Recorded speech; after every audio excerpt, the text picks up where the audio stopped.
Mohon dijelaskan perbedaan istilah takdir kauni dan takdir syar'i. Kita tadi menyebutkan bukan takdir ya, tapi hakikat dari sisi kauni dan syar'i. Kauni itu artinya takdir. Kalau syar'i artinya aturan. Kehendak Allah itu ada kehendak kauni, ada kehendak syar'i. Kehendak Allah kauni artinya apa yang ditakdirkan oleh Allah. Allah berkehendak menciptakan A, B, C dan apapun yang ada di alam ini. Itulah yang dimaksud dengan kehendak kauni. Dan tidak ada yang bisa menghalangi Allah untuk kehendak kauni. Maka ketika Allah berkehendak untuk menciptakan iblis misalnya ya, atau menciptakan orang kafir, ada enggak yang bisa menghalanginya? Sama sekali tidak ada. Tayyib, meskipun Allah tidak mencintainya. Sehingga kehendak kauni adalah semua yang Allah takdirkan, meskipun bisa jadi Allah tidak mencintainya. Sedangkan kehendak syar'i maknanya adalah apa yang diperintahkan oleh Allah, meskipun bisa jadi tidak dilakukan oleh hambanya. Allah menghendaki agar kita jadi hambanya yang bertakwa. Apakah semua hambanya bertakwa? Banyak yang tidak bertakwa. Sehingga kehendak syar'i intinya adalah apa yang dicintai oleh Allah, meskipun belum tentu terjadi. Wallahu a'lam. Bagaimana menghilangkan rasa was-was atau takut terhadap kebutuhan bayaran anak sekolah disebabkan belum ada pekerjaan? Tayyib. Allah berfirman dalam Al-Quran, wailun likulli humazatin lumazah. Celakalah bagi orang yang dia punya kebiasaan lumazah, lumazah. Dan di antara karakternya kata Allah, alladzi jama'a malan wa addada. Dia suka mengumpulkan harta dan suka menghitungnya. Lalu Allah mengatakan yahsabu anna malahu akhlada. Dia menyangka kalau hartanya akan membuat dia jadi kekal. Apa yang dimaksud dia menyangka hartanya akan membuat dia jadi kekal? Saya mau tanya, ada gak manusia di alam ini yang punya keyakinan kalau dia gak bakalan mati? Ya, apakah orang kafir yakin kalau dia mati? Ya, yakin ya, yakin. Orang musyrik yakin gak kalau dia mati? Yakin. Cuman jadi kita bersepakat dengan mereka, kaum muslimin dengan orang kafir sepakat kalau kita nanti akan mati. Cuman kita beda pendapat dengan mereka, apakah setelah mati nanti akan ada akhirat ataukah tidak? Ada khilaf antara muslim dengan kafir. Orang musyrikin mereka tidak mengakui, sebagian orang musyrik tidak mengakui kalau nanti akan ada hari kiamat, seperti keyakinan musyrikin jahiliyah. Demikian pula keyakinan musyrik ateis. Kita juga beda pendapat dengan orang Nasrani, apakah nanti mereka yang masuk surga ataukah muslim yang masuk surga? Ada khilaf antara kita dengan Nasrani. Tayyib. Sehingga intinya tidak ada manusia yang punya keyakinan kalau dia nggak bakalan mati. Semua manusia pasti punya keyakinan kalau dia akan mati. Terus apa makna firman Allah? Yahsabu anna malahu akhlada. Dia menyangka kalau hartanya akan membuat dia jadi kekal. Padahal semua orang yakin kalau dia akan mati. Maksudnya adalah dia menyangka kalau dia punya banyak harta, maka nanti masa depannya cerah. Anaknya masa depannya cerah. Pendidikan keluarganya semua masa depannya terjamin. Padahal siapa yang jamin? Banyak harta tidak menjamin kalau masa depannya cerah. Loh Pak, bagaimana? Yang namanya pendidikan kan butuh biaya. Apakah pendidikan untuk menjadi orang soleh harus mahal? Bisa enggak orang jadi soleh gratis? Hah? Bisa enggak? Harus bisa. Loh kenapa? Untuk jadi soleh itu Allah perintahkan kepada semua manusia. Sehingga kalau ada syarat, siapapun hanya boleh jadi soleh jika kaya. Berarti Allah enggak adil. Karena yang miskin tidak punya peluang jadi soleh. Kamu miskin, coba minggir dulu. Bukan calon orang soleh. Nggak ada jaminan kalau misalnya ada anak yang dia hidup di lingkungan keluarga yang serba kekurangan. Wah, berarti nanti masa depan anak saya terancam. Kayaknya nggak mungkin dia jadi anak yang soleh. Sementara sekolah-sekolah Islam, IT itu semuanya mahal-mahal kan gitu. Berarti peluang anak saya untuk jadi anak yang soleh gagal. Kalau seperti ini berarti Allah tidak adil. Untuk jadi anak soleh, jadi manusia soleh, semua manusia punya kesempatan yang sama, baik kaya maupun miskin. Sehingga kalau pendidikan itu bagian dari hak setiap manusia, hak setiap hamba Allah untuk bisa menjadi lebih baik, kaya maupun miskin semuanya akan mendapatkan. Dan tidak jaminan yang kaya nanti anaknya lebih soleh dibandingkan yang miskin. Terus apa yang perlu kita khawatirkan? Ya Pak, kalau begitu anak saya nggak bisa sekolah di sana, terus nanti di mana? Ya berarti cari sekolah yang lain yang murah. Intinya pokoknya jadikan anak ini soleh. Dan tidak harus cari yang mahal. Cari alternatif yang lain. Bahkan bila perlu cari yang gratis ya. Wallahu a'lam. Bagaimana hukumnya jika niat sedekah tapi berharap agar hartanya bertambah? Kemarin di Daurah Malang disampaikan oleh Syekh Sulaiman Ar-Ruhaili tentang masalah niat seorang hamba ketika beramal untuk mendapatkan harta. Jika ada orang beramal dan berniat ingin mendapatkan harta, apakah amalnya berpahala ataukah tidak? Kata beliau dirinci oleh para ulama. Yang pertama, untuk amal yang dijanjikan pertambahan harta, maka boleh bagi dia ketika beramal sambil ada keinginan untuk mendapatkan harta. Seperti perang. Perang dihalalkan oleh Allah untuk mendapatkan apa? Ghanimah bagi mereka yang menang. Sehingga bagian dari motivasi untuk kaum muslimin yang perang, nanti kamu kalau menang, kamu bisa mendapatkan ghanimah. Dan bahkan Allah Subhanahu wa taala memberikan janji kepada para sahabat. Wa maghanima katsiratan gimana? Fa'ajjala lakum hadhihi. Dan ghanimah yang banyak yang Allah janjikan, Allah segerakan dalam bentuk perang ini, yaitu perang Khaybar. Allah segerakan kaum muslimin untuk mendapatkan ghanimah yang banyak sekali ketika peristiwa Khaybar, karena mereka mendapatkan kebun kurma yang luas, luar biasa banyaknya. Tayyib. Kemudian yang kedua, amal yang di situ tidak ada janji dunia. Seperti sholat, puasa, kemudian apa lagi? Misalnya membaca Quran, baca sholawat dan seterusnya. Maka beramal seperti ini ketika diiringi dengan harapan dunia, amalnya menjadi tidak ikhlas karena Allah Subhanahu wa taala dan tidak ada nilainya. Nah, kemudian untuk sedekah sebagaimana yang tadi kita bacakan, ini termasuk di antara amal yang mengandung janji Allah akan menambahkan rezeki untuknya. Maka insya Allah tidak jadi masalah ketika ada hamba yang bersedekah kemudian berharap semoga nanti diganti oleh Allah yang lebih baik. Sebagaimana doanya malaikat di pagi hari, Allahumma a'ti munfiqan khalafa. Ya Allah, berikanlah bagi orang yang infak pengganti dari apa yang dia infakkan. Sehingga ketika hamba ini berinfak dengan harapan nanti akan digantikan oleh Allah, dan tentu ketika Allah yang ganti pasti lebih baik, maka motivasi seperti ini diperbolehkan dan tidak sampai merusak ikhlasnya. Penjelasannya begini, Allah kasih motivasi berarti memiliki motivasi itu boleh enggak? Mengejar motivasi itu boleh. Misalnya ya, saya janjikan kepada kamu kalau ingin mendapatkan uang sekian lakukan ini. Tapi enggak boleh ketika kamu melakukan ini berharap mendapatkan uang sekian ini. Berarti kan janji ini sia-sia saja. Terus ngapain kok dijanjikan? Sementara kita tidak boleh ada keinginan untuk mendapatkannya. Berarti tidak perlu dijanjikan dari awal. Artinya bertentangan dengan hikmah Allah Subhanahu wa taala. Dijanjikan berarti boleh diharapkan. Makanya para ulama mengatakan orang beramal dengan berharap ingin dapat bidadari, boleh enggak? Hah? Meskipun istrinya cemburu, enggak jadi masalah.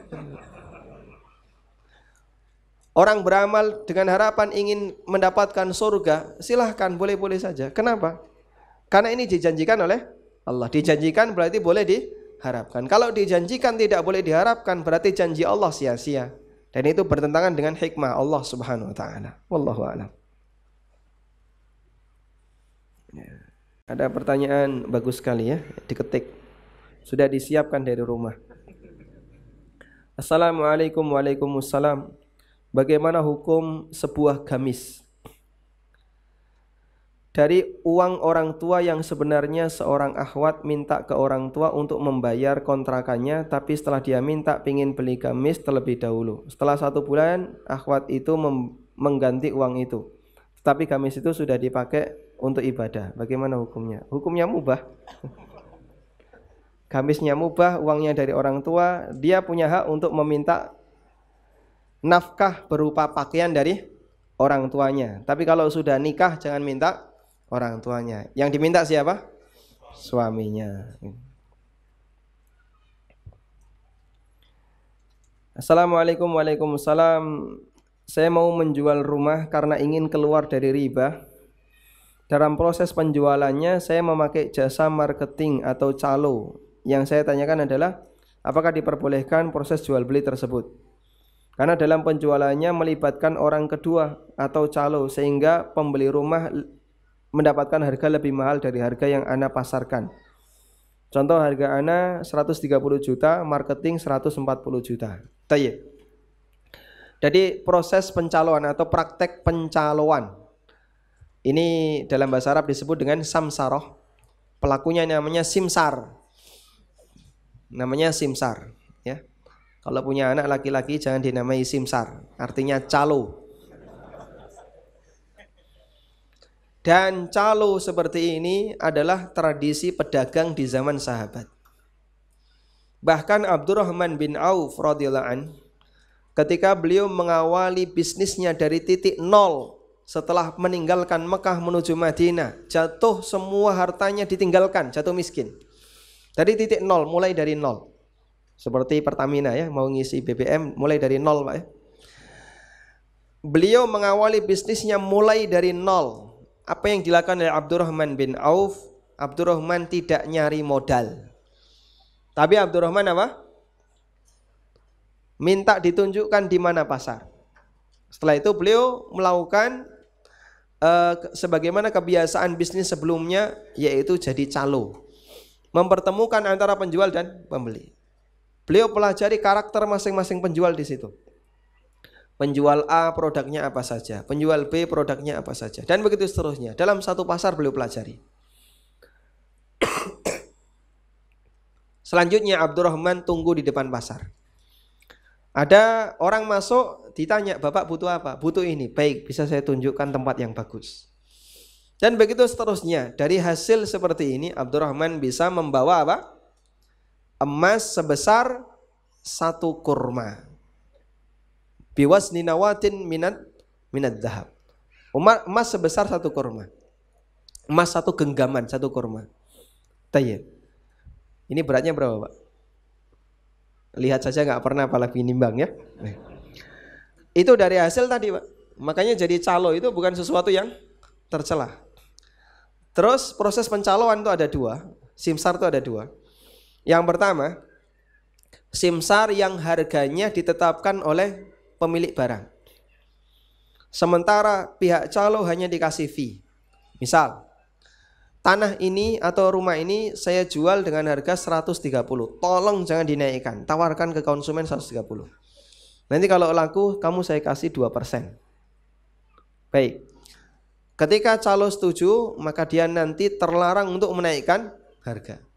Andaikan dia menaikkan harga kok laku, dinaikkan jadi 140, ternyata laku, maka 140 ini haknya siapa? Pemilik rumah 100%. Dan calo tetap dapat 2%. Kalaupun dia mau minta tambahan, ya silahkan minta ke pemilik rumah, karena dia nggak berhak untuk menaikkan. Yang kedua, calo yang dikasih izin untuk menaikkan harga barang. Sebagaimana keterangan Ibnu Abbas, ini dari saya sekian, kamu kalau mau ngambil margin ya terserah, bebas. Maka nanti ketika dia mau mendapatkan upah, dia silakan menaikkan harga barang. 130 kemudian dia saya naikkan jadi 140. Kalau diizinkan oleh pemilik barang silahkan. Dan dua-duanya diperbolehkan. Penentu dalam hal ini adalah siapa? Pemilik barang. Apakah dia mengizinkan untuk menaikkan harga atau tidak. Sehingga proses tadi silahkan diperbolehkan. Wallahu a'lam.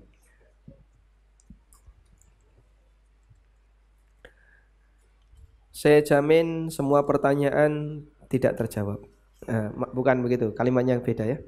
Tidak semua pertanyaan terjawab. Assalamualaikum warahmatullahi wabarakatuh. Waalaikumsalam warahmatullahi wabarakatuh. Mau menikah bulan-bulan ini, tapi semakin mendekati hari H pernikahan, saya ditimpa dengan kebingungan dan ragu-ragu. Padahal saya sudah sholat istikharah. Apakah dari keraguan-raguan itu bentuk tipu daya setan? Kalau ragu-ragu itu berdasar, misalnya Anda mendapatkan informasi tambahan kalau calon Anda ada sedikit masalah, kemudian Anda timbul keraguan, insya Allah keraguan seperti ini bisa dijadikan sebagai pertimbangan antara tetap melanjutkan ataukah mundur. Tapi kalau keraguan seperti ini sifatnya hanya was-was, Anda gak punya dasar sama sekali, hanya sebatas ya kayaknya pengen membatalkan, cari yang lain.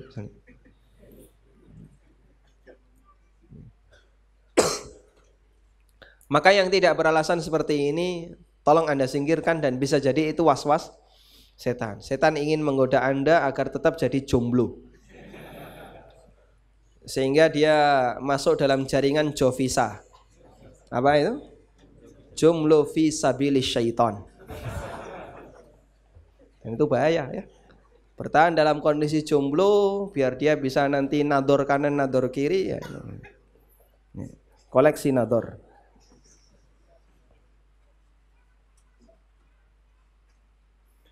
Assalamualaikum. Waalaikumsalam. Hukum safar, boleh enggak saya pulang kampung sholatnya selama 10 hari di jamak qashar? Kalau Anda sudah menetap di sini, keluarga di sini semuanya, dan Anda tinggal di sini, kemudian Anda pulang kampung, maka status Anda pulang kampung musafir. Sebagaimana Nabi SAW ketika ke Mekah beliau musafir, padahal beliau lahir di Mekah. Nah, ketika Anda musafir maka berlaku hukum musafir. Hanya saja musafir itu ada dua. Ada musafir sa'ir, ada musafir nazil. Musafir sa'ir itu yang sedang melakukan perjalanan. Nah, untuk musafir sa'ir ini kelonggarannya luar biasa. Anda boleh jamak, boleh qashar sesuai dengan apa yang Anda butuhkan. Untuk musafir nazil, nah di sini ulama khilaf. Boleh enggak dia jamak? Sementara mudah bagi dia untuk melakukan sholat tepat waktu. Sehingga kalaupun dia enggak jamak, dia bisa melaksanakan sholat sesuai dengan 5 waktu, tepat waktu. Sebagian ada yang mengatakan enggak boleh, sebagian ada yang mengatakan boleh. Dan begini, prinsipnya hukum asal sholat itu dikerjakan pada waktunya. Inna sholata kanat 'alal mu'minina kitaban mauquta. Sesungguhnya salat adalah kewajiban yang telah ditetapkan waktunya kepada kaum mukminin. Hanya saja di situ ada riwayat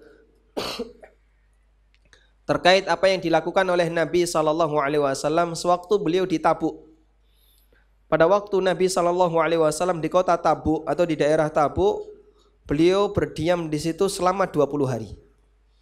Dan sepanjang 20 hari Rasulullah SAW qashar, jamak qashar. Duhur asar dijamak, maghrib isya dijamak, qashar. Sementara beliau diam saja di Tabuk, tidak pindah-pindah gitu ya, selama 20 hari. Artinya beliau nazil. Sehingga ini menjadi dalil bahwa musafir nazil juga boleh jamak. Ala kulli hal, intinya kesimpulannya adalah jamak itu sesuai kebutuhan.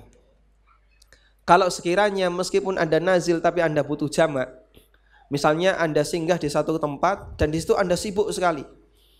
Anda sibuk misalnya, sibuk pelatihan atau sibuk belajar atau sibuk melakukan aktivitas yang lain. Dan kalau Anda nggak jamak repot, maka silahkan Anda jamak.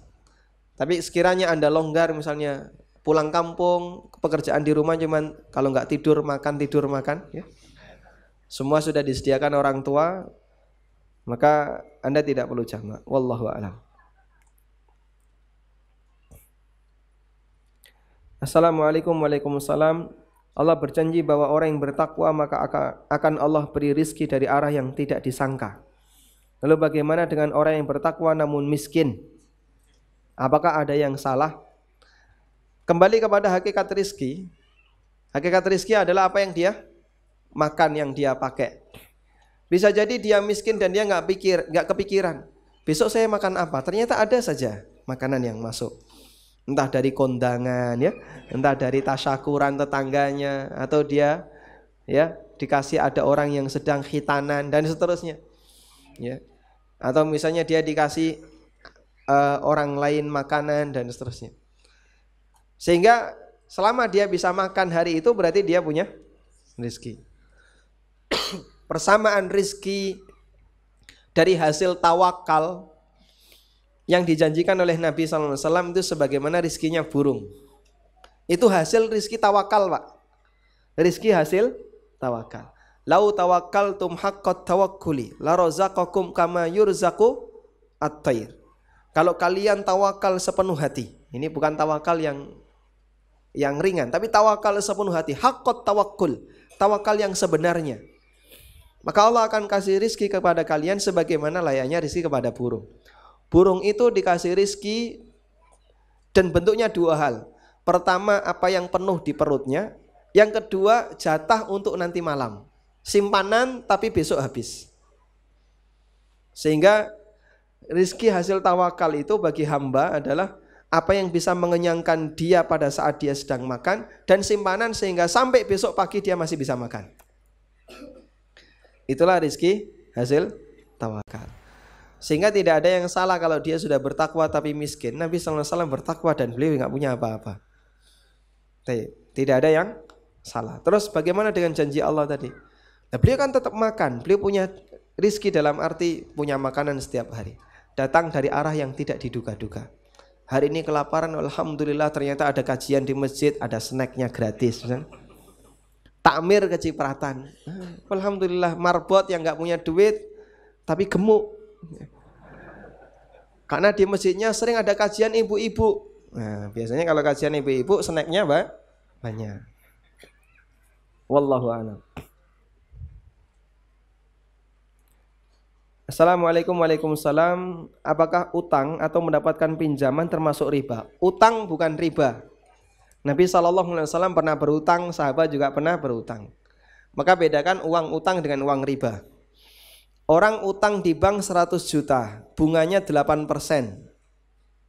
Sehingga dalam waktu 1 tahun dia harus membayar 108 juta. Sudah? Mana uang ribanya? 8 juta. 100 juta ini uang apa? Uang riba bukan? Bukan, itu uang utang. Sehingga bedakan antara uang utang dengan uang riba. Baik. Meskipun kalau Anda meminjam seperti ini Anda berdosa. Dosanya yang pertama dia menyepakati klausul riba, transaksi riba.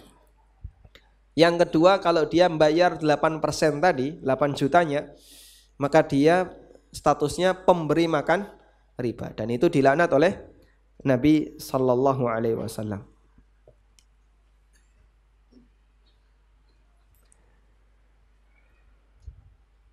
Bagaimana hukumnya jika saya meminjamkan nama saya untuk utang ke bank?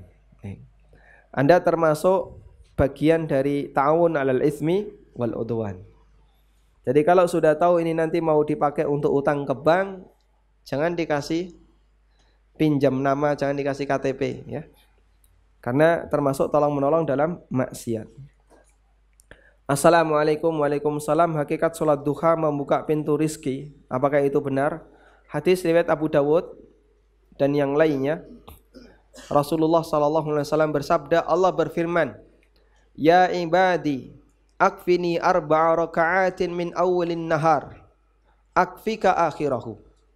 Wahai hambaku, penuhilah 4 rakaat di awal siang. Awal siang itu berarti pagi hari. Maka nanti di akhir siang, artinya di sore hari atau di siang hari ke atas, akan aku penuhi semua kebutuhanmu. Tayyib. Apa yang dimaksud dengan 4 rakaat di pagi hari? Ulama beda pendapat. Salah satunya ada yang mengatakan maksudnya adalah qobliyah subuh dan sholat subuh. Qobliyah subuh berapa rakaat? 2 rakaat. Sholat subuhnya 2 rakaat, 4 rakaat. Ada juga yang mengatakan sholat duha 4 rakaat. Dan dua pendapat ini karena kemungkinannya sama-sama kuat, maka bisa kita pahami, bisa dipahami yang pertama maupun yang kedua. Karena itu hadis ini tidak spesifik menyebutkan keutamaan sholat duha.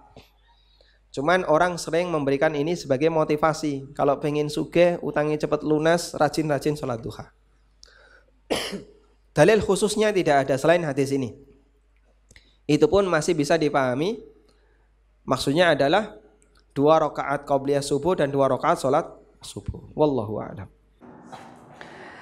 Bagaimana kalau seorang pemodal dalam skema kerjasama mudharabah saham, investasinya dijual, modal plus uang kepada orang lain sebelum masa akad mudharabah selesai dengan pengelola? Apakah ini diperbolehkan? Sah-sah saja menjual aset. Ketika Anda punya sebuah perusahaan kemudian dijual ke orang lain, boleh. Tapi yang jual pemiliknya, bukan mudharibnya, karena mudharib tidak berhak dengan aset yang ada di tempat itu. Itu milik pemodalnya. Mudharib hanya berkepentingan mengelola. Bolehkah arisan dengan sistem lelang? Yang bisa membayar cicilan paling banyak sekaligus dialah yang menang. Saya sempat bertanya tentang detailnya dan kita sarankan arisan dengan sistem lelang itu jual beli kalik bil kalik. Jual beli utang dengan utang. Karena yang dilelang kan barang ya. Barang atau uang? Barang. Nanti siapa yang dia bisa membayar lebih tinggi, barangnya lebih cepat dia dapatkan. Dan itu hakikatnya adalah transaksi jual beli utang dengan utang. Barangnya terutang, uangnya terutang. Dan Nabi sallallahu alaihi wasallam, ada sebuah hadis riwayat Ahmad, nah Rasulullah sallallahu alaihi wasallam an bai'il kalik bil kalik, tapi hadisnya dhaif. Namun kata Ibnu Qudamah, Imam Ahmad mengatakan ijma' ulama jual beli utang dengan utang hukumnya terlarang.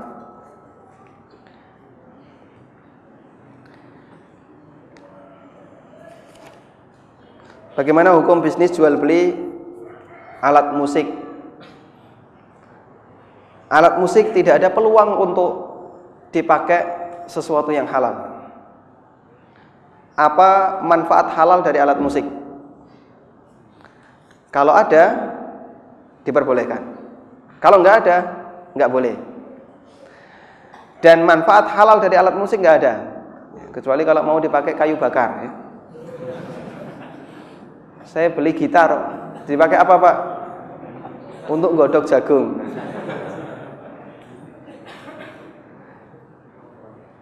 Alat musik dilarang oleh Nabi sallallahu alaihi wasallam, diharamkan dalam Islam, sehingga jual beli alat musik tidak diperbolehkan. Ada hadis riwayat Bukhari Muslim, Nabi sallallahu alaihi wasallam menyebutkan haramnya alat musik. Bolehkah mengambil uang administrasi yang terpisah dari uang arisan yang didapatkan peserta sebagai untuk pemenuhan kebutuhan pengelola seperti ATK dan biaya-biaya lain? Biaya administrasi karena Anda memberikan fasilitas kepada orang lain selama sesuai realita boleh, sesuai kebutuhan real boleh. Termasuk biaya administrasi di bank. Anda nabung, dapat fasilitas ada ATM, internet banking, kemudian bank minta kamu bayar biaya administrasi setiap bulan sekian. Halal nggak? Itu halal bagi bank. Itulah penghasilan halalnya bank. Cuman kan nilainya terlalu kecil. Dan bagi nasabah nggak masalah ngasih biaya administrasi itu, karena itu kewajiban dia mendapatkan fasilitas dari bank.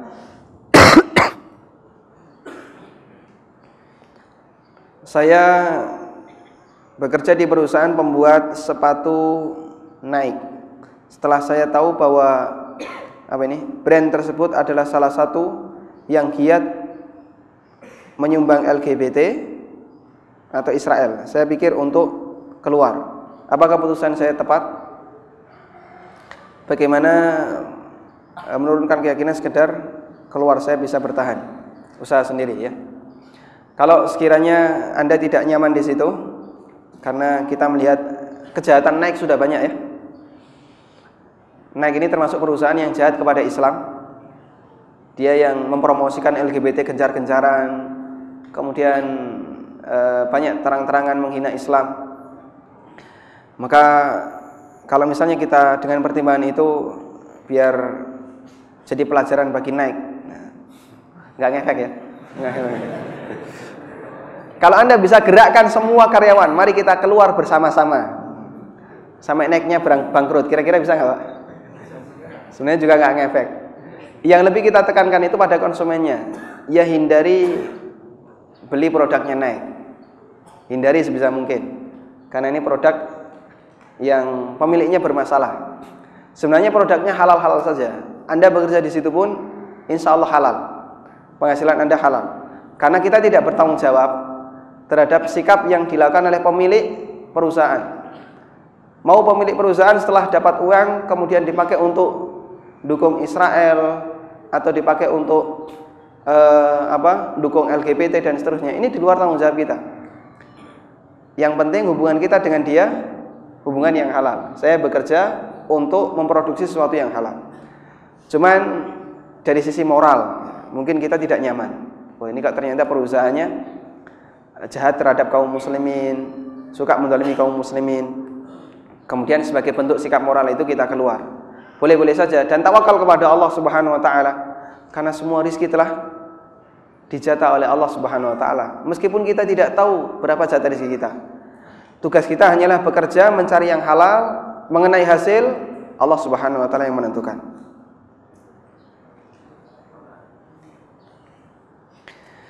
Assalamualaikum. Waalaikumsalam. Saya ikut anggota koperasi di perusahaan simpan pinjam. Setiap lebaran dapat parsel lebaran dari koperasi yang uangnya hasil keuntungan simpan pinjam tadi. Parsel ini wajib ditolak. Ini riba, karena ini hadiah dari utang piutang.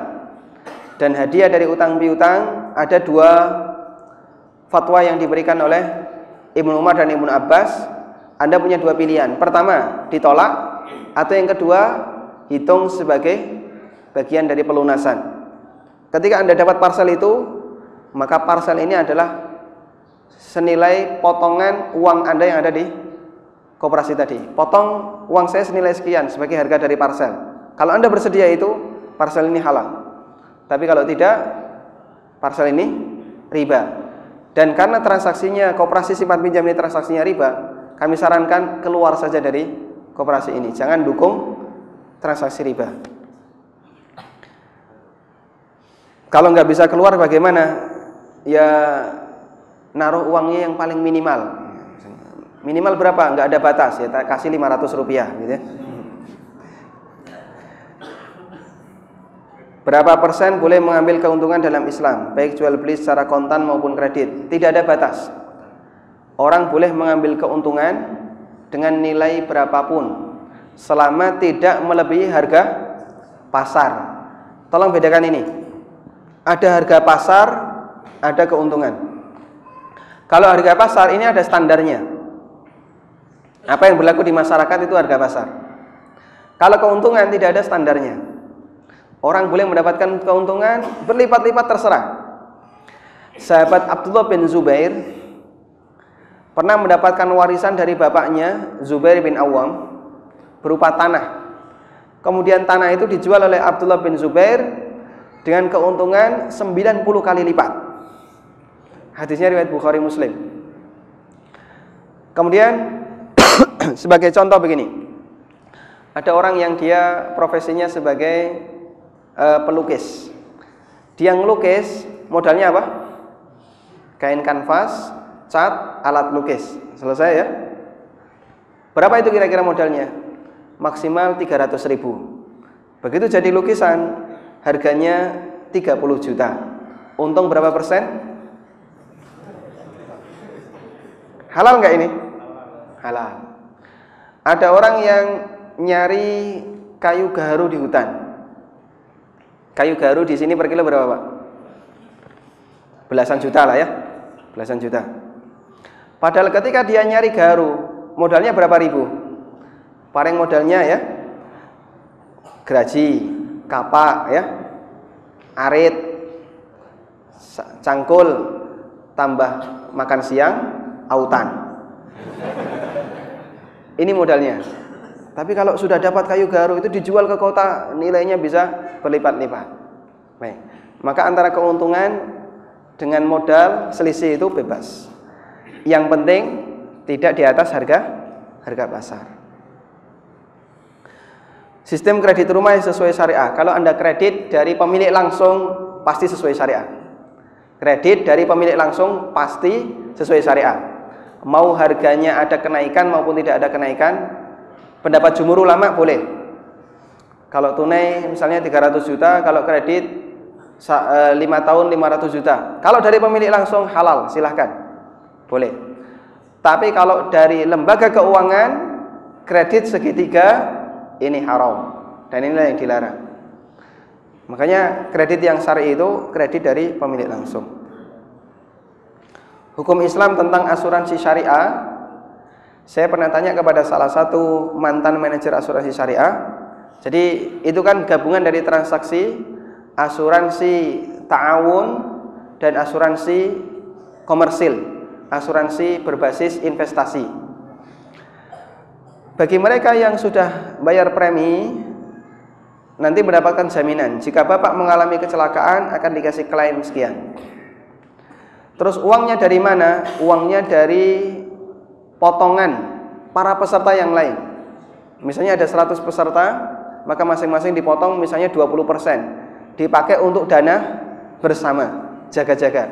Nanti kalau ada salah satu peserta yang mengalami sakit atau apa, dana ini yang diambilkan, terus dikasihkan.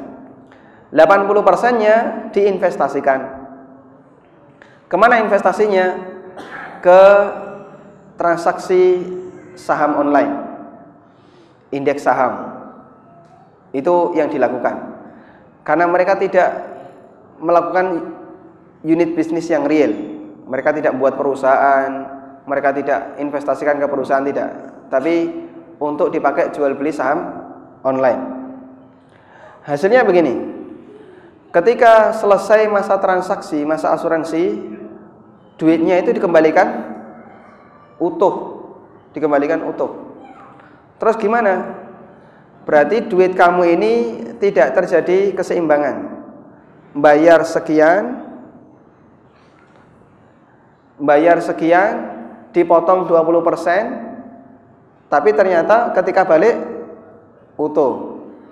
Berarti potongan tadi sudah hilang, kembali lagi ya. Kembali lagi. Artinya di situ ada kelebihan yang Anda dapatkan. Dan itulah riba dalam transaksi asuransi syariah. Meskipun dianggap kelebihan itu kan dari hasil investasi di perusahaan saham atau di jual beli saham tadi. Investasi Anda dalam sebuah asuransi syariah itu dijamin oleh LPS, lembaga penjamin simpanan. Dan kadang ada sebagian asuransi syariah yang mengasuransikan dana nasabahnya. Asuransi diasuransikan, Pak. Kenapa? Karena asuransi itu tidak mau nanggung resiko, Pak ya. Nanti asuransi yang kedua juga diasuransikan. Ini konyolnya asuransi, Pak ya. Baik. Dan ini salah satu di antara bukti orang yang tidak punya tawakal kepada Allah Subhanahu wa taala.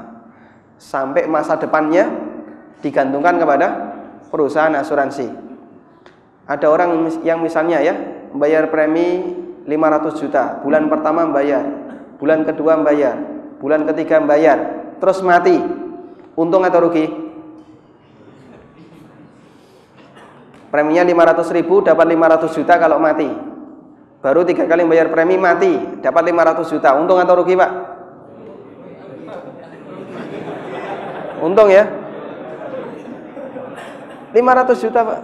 Modalnya kan 1,5 juta, dapat 500 juta. Untung atau rugi? Yang untung siapa? Yang untung istrinya, Pak. Masa depan istrinya cerah. bisa dinikmati dengan suami yang baru. Sakit hati nggak ini si mayit?